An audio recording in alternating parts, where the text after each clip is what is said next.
আসসালামু আলাইকুম। লাল নীল দীপাবলির দ্বিতীয় পর্বে আপনাদের স্বাগতম জানাচ্ছি। লাল নীল দীপাবলির দাগানো বই এপিসোড আমি শুরু করেছিলাম অলমোস্ট 1 বছর আগে, কিন্তু একটি এপিসোড দেওয়ার পরে আর কি পরবর্তী এপিসোডগুলো আর দেওয়া হয় নাই। তো আমি সিদ্ধান্ত নিয়েছি যে এই বইটি পুরোপুরি শেষ করব 4 থেকে 5টি এপিসোডে নিয়মিত ভিডিও দিয়ে। তো আপনারা যারা আমার প্রথম পর্বটি দেখেননি তারা প্রথম পর্বটি দেখে আসতে পারেন। আজকে আমরা শুরু করব বৈষ্ণব পদাবলী সম্পর্কে। আমি শুধুমাত্র এই বইতে যে অংশগুলো দাগিয়ে রেখেছি আপনারা শুধুমাত্র যদি সেই অংশটুকুই পড়তে পারেন তাহলে বাংলা ব্যাকরণের বাংলা সাহিত্য থেকে আসা যে কোনো প্রশ্নের উত্তর আপনারা যে কোনো চাকরির পরীক্ষায় করতে পারবেন। তো এখান থেকে যে প্রশ্নটা বেসিক্যালি আসে সেটা হচ্ছে প্রশ্ন পদাবলীর মেইন ক্যারেক্টার দুইটা কী কী, একটা হচ্ছে রাধা এবং কৃষ্ণ। এখান থেকে আরেকটা জিনিস পড়তে হবে, সেটা হচ্ছে বৈষ্ণব কবিতার 4 মহাকবির নাম। বৈষ্ণব কবিতার 4 মহাকবির মধ্যে একজন হচ্ছে চণ্ডীদাস, জ্ঞান দাস, বিদ্যাপতি এবং গোবিন্দ দাস। আরেকবার, বৈষ্ণব কবিতার 4 মহাকবি চণ্ডীদাস, জ্ঞান দাস, বিদ্যাপতি এবং গোবিন্দ দাস। তার মধ্যে চণ্ডীদাস এবং জ্ঞান দাস তারা খাঁটি বাংলা ভাষায় এই বৈষ্ণব পদাবলী রচনা করেছেন, এবং বিদ্যাপতি এবং গোবিন্দ দাস তারা ব্রজবলী ভাষায় এই বৈষ্ণব পদাবলী রচনা করেছেন। এরপরে আমাদেরকে জানতে হবে চৈতন্যদেব সম্পর্কে। চৈতন্যদেব জন্মগ্রহণ করেন 1486 অব্দে এবং তিনি 1533 অব্দ পর্যন্ত বেঁচে ছিলেন। তিনি বৈষ্ণব ধর্ম প্রচার করেন। বৈষ্ণব ধর্মের প্রচারক ছিলেন চৈতন্যদেব। আর এখান থেকে আরেকটা জিনিস পড়তে হবে, সেটা হচ্ছে ডক্টর গণেশচন্দ্র সেনের জন্ম এবং মৃত্যুসাল। এটা অনেক সময় আসে। 1866 সালে উনি জন্মগ্রহণ করেন এবং 1939 সালে উনি মৃত্যুবরণ করেন। এবং 165 জন বৈষ্ণব কবির নাম তিনি আমাদেরকে জানিয়েছেন। তো বৈষ্ণব কবিতার যে যারা লিখেছেন তার মধ্যে আমি আগেই বললাম যে 4 মহাকবি ছিলেন কে কে, বিদ্যাপতি, চণ্ডীদাস, জ্ঞানদাস এবং গোবিন্দ দাস। বিদ্যাপতি জন্মগ্রহণ করেন 1374 সালে, তার মৃত্যু দিবস সম্পর্কে কিছু জানা যায়নি। চণ্ডীদাস জ্ঞানদাসের জন্ম 1520 থেকে 1535 সাল পর্যন্ত তারা বেঁচে ছিলেন, এবং গোবিন্দ দাস 1534 সালে জন্মগ্রহণ করেন এবং 1613 সালে মৃত্যুবরণ করেন। এনারা 4 জন হচ্ছেন বৈষ্ণব কবিতার 4 মহাকবি। এছাড়াও এই 4 জন বাদেও কিছু কিছু কবি ছিলেন যারা বৈষ্ণব পদাবলী রচনা করেছিলেন। তাদের মধ্যে অন্যতম হচ্ছে অনন্ত দাস, উদ্ভব দাস, নরোত্তম দাস, নাসির মাহমুদ, বলরাম দাস, বৈষ্ণব দাস, লোচন দাস, শ্যাম দাস, শেখ জালাল, শেখর রায় এবং তুলসী রায়। এগুলো খুব বেশি গুরুত্বপূর্ণ না, তবে আপনাদেরকে অবশ্যই ওই যে 4 জন মহাকবি, এই 4 জন মহাকবির নাম জানতে হবে, কারণ এগুলো পরীক্ষায় আসে। এরপরে এইখান থেকে একটা লাইন পড়তে হবে, সেটা হচ্ছে বৈষ্ণব কবিতায় এসে দেখা যায় মনের রাজত্ব। বৈষ্ণব কবিতায় কি দেখা যায়, এরকম প্রশ্ন আসে। বৈষ্ণব কবিতায় দেখা যায় মনের রাজত্ব।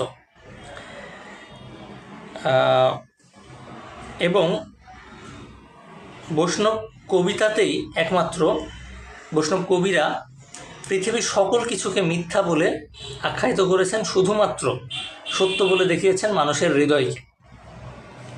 এটা পরীক্ষায় আসে। হৃদয় হচ্ছে বৈষ্ণব পদাবলীর বিশ্ব।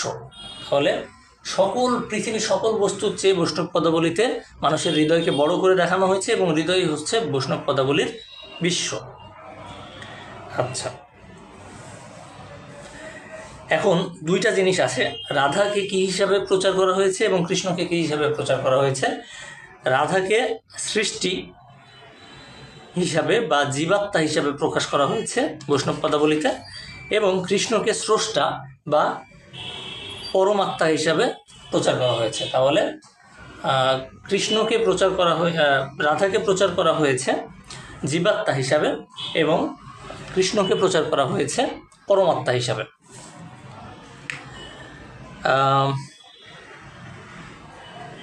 এইখান থেকে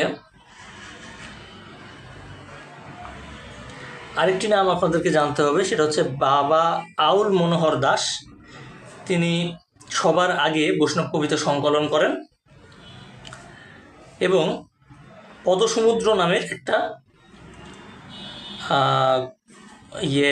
সংকলন গ্রন্থ তিনি প্রচার করেন, যেখানে অনেকগুলো বৈষ্ণব কবিতা ছিল। আর এই গ্রন্থে তিনি প্রায় 15,000 বৈষ্ণব কবিতা সংকলন করেছিলেন, বাবা আউল মনোহর দাস। আরেকজন আছেন, তিনি হচ্ছেন রাধামোহন ঠাকুর। রাধামোহন ঠাকুর ও বৈষ্ণব কবিতা সংকলন করেছিলেন। তার বইয়ের নাম ছিল পদামৃত সমুদ্র। আর একটা কবিতা সংকলন প্রকাশ করেন বৈষ্ণব দাস নামের একজন ব্যক্তি। তার বইয়ের নাম ছিল পদকল্প তরু। আর আরেকজন ছিলেন, তিনি ছিলেন গৌরীমোহন দাস। তার বইয়ের নাম ছিল পদকল্প লতিকা। আমি নিচে সুন্দর করে সাজিয়ে দিয়েছি জিনিসটা। এখানে যা আছে তার সংকলন হচ্ছে এইটা। বাবা আউল মনোহর দাস তিনি সংকলন করেছিলেন পদ সমুদ্র, রাধামোহন ঠাকুর পদমৃত সমুদ্র, বৈষ্ণব দাস পদকল্পতরু এবং গৌরীমোহন দাস তিনি পদকল্প লতিকা। এই 4টি সংকলন খুবই বিখ্যাত। এর মধ্যে প্রথম সংকলন ছিলেন বাবা আউল মনোহর দাসের পদ সমুদ্র। এটি প্রথম এবং সবচেয়ে বড় সংকলন। খুব গুরুত্বপূর্ণ একটা লাইন যেটা হুমায়ুন আজাদ স্যার লিখেছেন, সেটা হচ্ছে, রবীন্দ্রনাথ যদি মধ্যযুগে জন্ম নিতেন তবে তিনি হতেন একজন বৈষ্ণব কবি। পরীক্ষায় আসে। আর আগেই বলেছিলাম যে বিদ্যাপতি যিনি বৈষ্ণব কবিতার মহাকবি, তিনি কিন্তু ব্রজবলি ভাষায় রচনা করতেন। এখান থেকে এই পর্যন্তই। এখানে আবার সেই বৈষ্ণব কবিতার 4 মহাকবির নাম দেওয়া আছে। বৈষ্ণব কবিতাকে বলা হয় মধ্যযুগের শ্রেষ্ঠ কবিতা। তাহলে পরীক্ষায় আসে অনেক সময় যে মধ্যযুগের শ্রেষ্ঠ কবিতা কি, সেটা হচ্ছে বৈষ্ণব কবিতা। এখন আমরা বিদ্যাপতির সম্পর্কে জানব। বিদ্যাপতি তিনি একজন মহাকবি ছিলেন, রাজসভার মহাকবি। তিনি বৈষ্ণব কবিতা লিখতেন। আর তার পদবী ছিল কবি কণ্ঠহার। তিনি ব্রজবলি ভাষায় লিখতেন। বিদ্যাপতি বাংলা ভাষায় একটি কবিতাও লিখেননি। তিনি কবিতা লিখেছেন সবসময় ব্রজবলি ভাষায়। ব্রজবলি হচ্ছে একটা মিশ্র ভাষা, যেই ভাষাটাতে বাংলা কিছু শব্দ আছে, হিন্দি শব্দ আছে এবং প্রাকৃত শব্দ আছে। এই 3 রকম শব্দ মিক্সড করে একটা ভাষা তৈরি করা হয়, সেটা হচ্ছে ব্রজবলি ভাষা। ব্রজবলি ভাষা শুধুমাত্র সাহিত্যেই ব্যবহার করা হতো। ব্রজবলি ভাষার গান আপনারা পাবেন, এখনও যদি ইউটিউবে সার্চ দেন গানগুলো আপনারা শুনতে পারেন। বেশ চমৎকার চমৎকার শব্দ সেখানে ব্যবহার করা হয়। আর তার উপাধি কবি কণ্ঠহার তো আমরা আগেই পড়লাম। বিদ্যাপতির কিছু বই আছে, বইগুলোর নাম পড়তে হবে। একটা হচ্ছে কীর্তিলতা, গঙ্গা বাক্যাবলী এবং বিভাগসার। এই 3টি বইয়ের নাম আমাদের পড়তে হবে। এবং সংস্কৃত ভাষায় তার একটা বই আছে, তার নাম হচ্ছে পুরুষ পরীক্ষা। এটা পরীক্ষায় আসে।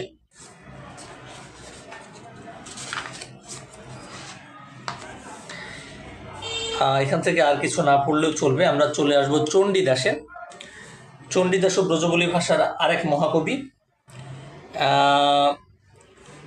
চণ্ডীদাস নিয়ে বাংলা সাহিত্যে একটা সমস্যা আছে, সেটা হচ্ছে এটাকে বলা হয় চণ্ডীদাস সমস্যা। কারণ বাংলা সাহিত্যে চণ্ডীদাস নামে বেশ কয়েকজন কবির কবিতা পাওয়া গেছে। তো আমরা এনাদেরকে আলাদা করব এখন। 3 জন চণ্ডীদাসের মধ্যে একজনের নাম হচ্ছে বড়ু চণ্ডীদাস, একজন হচ্ছে দ্বিজ চণ্ডীদাস এবং আরেকজন হচ্ছে দীন চণ্ডীদাস। ওকে, তাহলে আমাদের বাংলা সাহিত্যে আছে 3 জন চণ্ডীদাস, বড়ু চণ্ডীদাস, দীন চণ্ডীদাস এবং দ্বিজ চণ্ডীদাস। এইখানে যে চণ্ডীদাসের কথা বলা হয়েছে বৈষ্ণব কবিতার, তার নাম হচ্ছে দ্বিজ চণ্ডীদাস। এই দ্বিজ চণ্ডীদাস বা বৈষ্ণব কবিতার যিনি মহাকবি, তিনি জন্মগ্রহণ করেছিলেন 14দশ শতকের শেষ ভাগে বীরভূম জেলার নান্নুর নামক গ্রামে এবং তিনি ছিলেন পাশুলী দেবীর ভক্ত। বৈষ্ণব ধর্মের প্রবর্তক চৈতন্যদেব যিনি বৈষ্ণব কবিতার মহাকবি, এই চৈতন্যদেব পাগলের মতো জপ করতেন চণ্ডীদাসের পদাবলী। তার মানে চণ্ডীদাস যে পদাবলীগুলো লিখেছেন তার খুব বড় একজন ফ্যান ছিলেন, বা ফ্যান ছিলেন হচ্ছে চৈতন্যদেব। এখন চৈতন্যদেবের জনপ্রিয়তার কারণ হচ্ছে তার রাধা, কারণ তার যে কবিতাগুলো ছিল বৈষ্ণব পদাবলীগুলো, সেখানে রাধাকে তিনি অনেক বেশি আবেগ আপ্লুত এবং সুন্দরভাবে প্রচার করেছেন।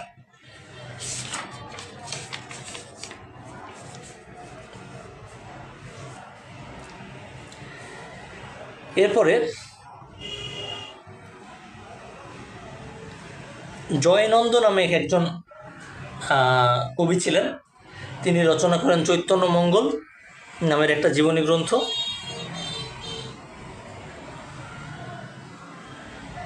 এখান থেকে পড়তে হবে না, এগুলো না পড়লেও চলবে। আমরা এইখানে আলাদা করে রেখেছি অদ্বৈত আচার্যের জীবনী লিখেন হচ্ছে কৃষ্ণদাস, তার বইটার নাম হচ্ছে বাল্যলীলা সূত্র, এবং আর একটা হচ্ছে অদ্বৈত প্রকাশ। আর চৈতন্যদেবের যে স্ত্রী, সেই স্ত্রী সীতা দেবীর জীবনী লেখেন বিষ্ণুদাস আচার্য, বইটার নাম হচ্ছে সীতা গুণকদম্ব। এবং লোকনাথ দাস নামে আরেকজন চৈতন্য দাসের স্ত্রীর জীবনী লেখেন, সেই বইটার নাম হচ্ছে সীতাচরিত।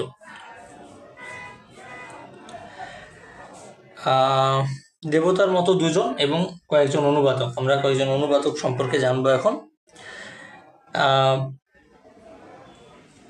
একটা জিনিস এখানে পড়তে হবে, সেটা হচ্ছে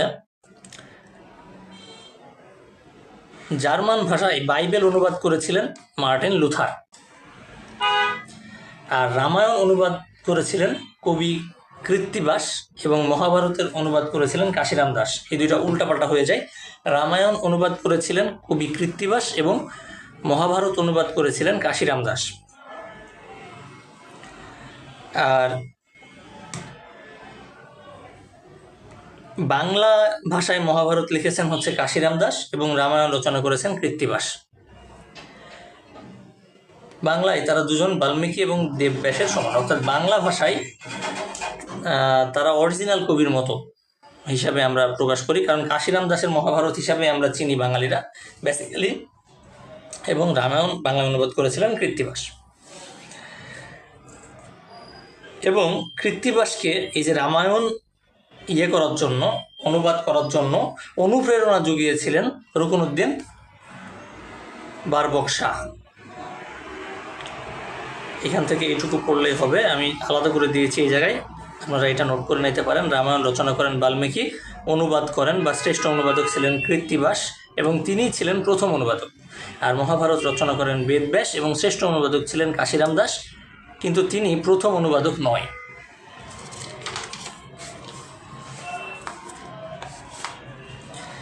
এখানে ওই কথাগুলোই দেওয়া আছে, কত পৃষ্ঠায় আমি যেটা বললাম। এখান থেকে শুধুমাত্র পড়তে হবে হচ্ছে রামায়ণের আরও কয়েকজন অনুবাদক ছিলেন, তাদের নাম। কৃত্তিবাসের কথা তো আমরা আগেই বললাম। আরও কয়েকজন অনুবাদকের মধ্যে ছিলেন ভবানী দাস, জগৎরাম রায়, বন্দ্যোপাধ্যায়, রামনন্দ ঘোষ, দ্বিজ মধুমন্ঠ এবং কবি চন্দ্র।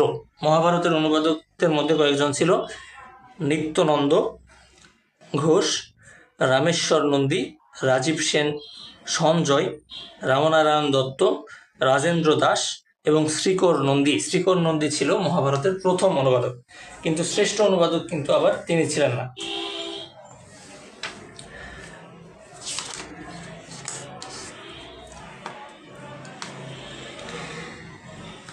কৃত্তিবাস সম্পর্কে আমরা জানব। কৃত্তিবাস জন্মগ্রহণ করেন নদিয়ার ফুলিয়া গ্রামে, একটা পণ্ডিত পরিবারে। তার পিতার নাম ছিল বনমালী। আর ছোটবেলাতেই পড়াশোনা করার জন্য কৃত্তিবাস গৌড়ের রাজার কাছে যান, এবং এই রাজা ছিলেন রুকনুদ্দিন বারবক-শাহ।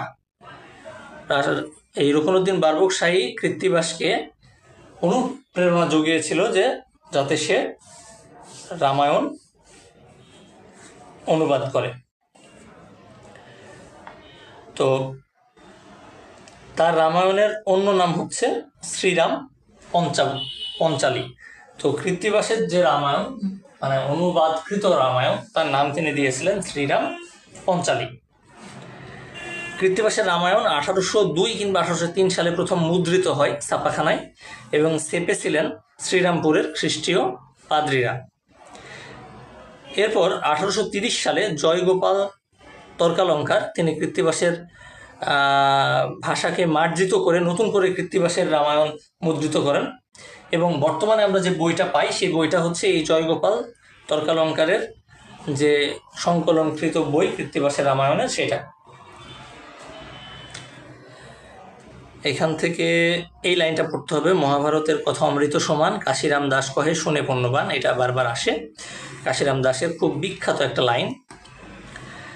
আর কাশিরাম দাস মহাভারত অনুবাদ করেন 1602 থেকে 1610 খ্রিস্টাব্দের মধ্যে কোনো একটা সময়ে।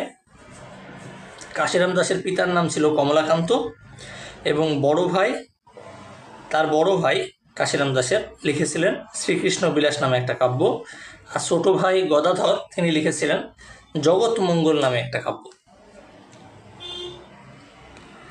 আর আরেকটি কথা, সেটা হচ্ছে কাশিরাম দাস কিন্তু এই যে মহাভারতের অনুবাদ এটা শেষ করে যেতে পারেননি। তার মৃত্যুর পরে তার ভাইয়ের ছেলে এবং আরও কয়েকজন মিলে এই মহাভারতের অনুবাদ সম্পন্ন করেছিলেন।